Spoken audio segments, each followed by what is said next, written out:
तो चलिए रुक करते हैं अब अगली अहम खबर की ओर। ग्रेटर नोएडा के नॉलेज पार्क थाना क्षेत्र के एक रेजिडेंसी और हॉस्टल में रह रही करीब 200 छात्र फूड पॉइजनिंग का शिकार हुए हैं, जिन्हें इलाज के लिए अस्पताल में भर्ती करवाया गया है। छात्रों का इलाज फिलहाल चल रहा है। छात्रों ने हॉस्टल संचालक पर कई गंभीर आरोप भी लगाए हैं।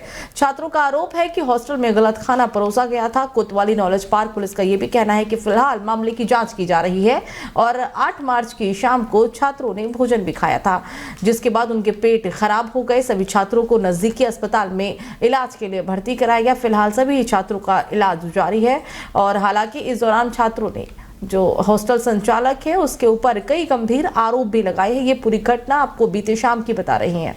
सर मैं वो व्रत का खाना हम लोग का बना था अलग से हॉस्टल, मतलब जो फास्ट थे उनके लिए, तो उसी को खाने के मतलब अराउंड 12 साढ़े 12 के अराउंड पूरा शरीर कांपने लगा, हल्का हल्का फीवर जैसा लगने लगा, बहुत तेज़ चक्कर आने लगा।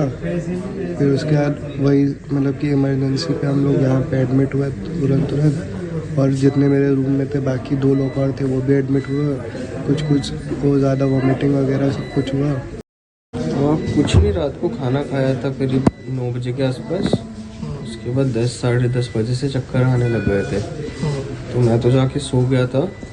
और फिर दोस्तों ने देखा जैसे सबकी तबीयत ख़राब हो रही है खाना खाने के बाद, तो उन्होंने उठाया, तो उनके उठाते ही मेरे को वॉमिटिंग वगैरह होने लगी। फिर हॉस्पिटल ले आए थे।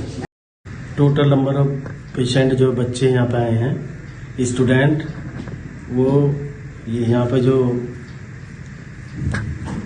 आर्यन करके वो है रेजिडेंसी हॉस्टल, उसी के हैं सारे स्टूडेंट। ये टोटल 47 बच्चे हैं स्टूडेंट जो फूड पॉइजनिंग करके यहाँ पे आए हैं। विषैला पदार्थ अब ये पता नहीं क्या लिया है, क्या खाया है क्या नहीं। और अब क्या उनकी कंडीशन अब तो कंडीशन स्टेबल है इनकी सभी की लिखने में, और यहाँ पहले उनका लाइन ऑफ ट्रीटमेंट चल रहा है डॉक्टरों की देख रेख में। और इस खबर पर ज्यादा जानकारी के लिए हमारे साथ फोन लाइन पे हमारे संवाददाता भूपेश प्रताप जुड़े हुए हैं। भूपेश, इस पूरे घटनाक्रम को लेकर फिलहाल क्या ताजा अपडेट है, क्योंकि जो वहां पे डॉक्टर है उनका कहना है कि कुल 47 यानी 47 छात्र हैं जिन्हें इलाज के लिए अस्पताल में भर्ती करवाया गया है। भूपेश, देखिए, ये पूरा मामला जो है ये लॉयड कॉलेज का जो है हॉस्टल था, बॉयज हॉस्टल, वहां पे शाम को खाना खाया था इन छात्रों ने। दरअसल कल शिवरात्रि थी तो काफी छात्र व्रत में थे। उसके अलावा अन्य छात्रों ने भी जो कुटू की अन्य सामान जो बना था वहां पे, उसको खाने के बाद इनकी अचानक से तबीयत खराब हुई। तबीयत खराब होने के बाद इनको चक्कर आने शुरू हुए, वोमिटिंग हुई। उसके बाद इन छात्रों को अस्पताल ले जाया गया।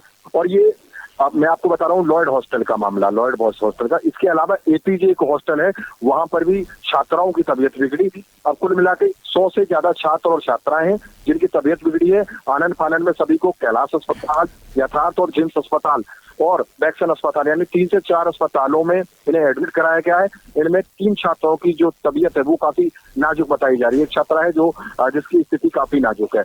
कुल मिलाकर इनका कहना है कि ये जो छात्र और छात्राएं थे, इन्होंने शाम के समय करीब 8 बजे खाना खाया। खाना खाने के बाद ये सभी लोग अपने कमरों में, रूम में चले गए, लेकिन उसके बाद इनकी तबीयत अचानक से बिगड़नी शुरू हो गई और रात से लेके अब तक छात्रों को लगातार अस्पतालों में एडमिट कराया जा रहा है और वो छात्रों की जो संख्या है वो भी लगातार बढ़ रही है। जी, सपा विधायक इरफान सोलंकी लगातार मुश्किलों में घिरते हुए नजर आ रहे हैं। जेल में बंद सपा विधायक इरफान सोलंकी के यहां पर प्रवर्तन निदेशालय को छापेमारी के दौरान कुछ डायरियां मिली है, जिसमें लगभग 1 अरब का हिसाब किताब मौजूद है। 50 करोड़ की संपत्तियों के जो भी दस्तावेज मिले हैं उसे लेने के लिए फंड कैसे आया, ईडी अब इस पर भी जांच करने में जुटी है। साथ ही विदेश में पैसों के लेन देन पर भी ईडी की पैनी नजर है। विधायक इरफान सोलंकी के बाद ईडी अब उनके परिवार वालों की संपत्तियों के अलावा पैसे के लेन देन का भी हिसाब जुटा रही है। बीते दिनों ईडी की 7 टीमों ने 40 गाड़ियों के साथ विधायक इरफान सोलंकी, उनके भाई रिजवान, पिता स्वर्गीय श्री हाजी मुश्ताक सोलंकी के घर पर सपा नेत्री नूरी शौकत और नई सड़क हिंसा में फंडिंग के आरोपित बिल्डर हाजी वसी के यहां पर छापेमारी की थी। ईडी की टीम विधायक के यहां से 50 करोड़ की संपत्तियों के दस्तावेज, 4 मोबाइल फोन भी जब्त किए थे। साथ ही आपको बता दें कि इरफान के घर की कीमत करीब 10 करोड़ आकी गई है। आज ईडी की ओर से एक एक्स पर पोस्ट किया गया जिसमें उन्होंने बताया कि कल इरफान सोलंकी, उनके भाइयों, उनके सहयोगियों और मुंबई में उनके ससुराल पर सर्च की गई थी और सर्च में 26 लाख रुपए की रिकवरी हुई है। मैं यह यह बात स्पष्ट कर देना चाहता हूं कि इरफान सोलंकी, उनके भाई, उनके चाचा और मुंबई से किसी भी प्रकार की कोई भी 1 रुपए की नकदी की रिकवरी नहीं हुई है। ये पंचनामा जो कि ईडी द्वारा जारी किया गया है, ये फिजिकली मेरे पास है और इसमें उनके द्वारा सीज किए गए सारे आर्टिकल की जानकारी दी हुई है। इस पंचनामे में यह स्पष्ट है कि रिजवान सोलंकी और उनके चाचा कामरान सोलंकी के घर से किसी प्रकार की incriminating document, record, property, electronic device ना तो मिला है ना ही सीज किया गया है। ये एक तरह की इन लोगों को क्लीन चिट है। इसके अलावा रिजवान सोलंकी के भाई अरशद सोलंकी, फरहान सोलंकी और इमरान सोलंकी के यहां से सिर्फ 3 मोबाइल को सीज किया गया है, जिसकी जांच की जानी है और हम जांच के लिए तैयार हैं। इरफान सोलंकी के पास से 3 मोबाइल जो कि पहले से उनके घर पर थे, जो कि बंद पड़े हुए हैं। इसके अलावा कुछ दस्तावेज और रजिस्ट्री लिए गए हैं। रजिस्ट्रियां पहले से ही पुलिस के पास थी और मुंबई में इरफान सोलंकी की ससुराल से कुछ दस्तावेज सीज किए गए हैं जिनकी जांच की जानी है।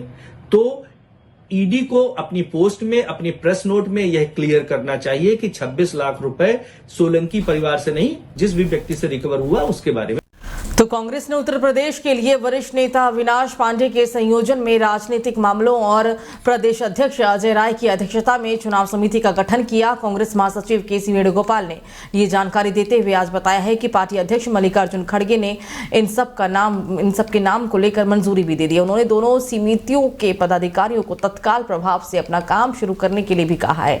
पार्टी ने अविनाश पांडे के संयोजन में बने 42 सदस्यीय समिति का गठन किया और इस समिति में अजय राय, मोहसिन किदवई, निर्मल खत्री, सलमान खुर्शीद, KL पूनिया सहित 42 नेताओं को शामिल किया गया है। अजय राय के नेतृत्व वाली चुनाव समिति में सलमान खुर्शीद, प्रमोद तिवारी, इरफान प्रतापगढ़ी, विवेक बंसल, बेगम नूर बानो, सुप्रिया श्रीनेत सहित 39 सदस्य शामिल हैं।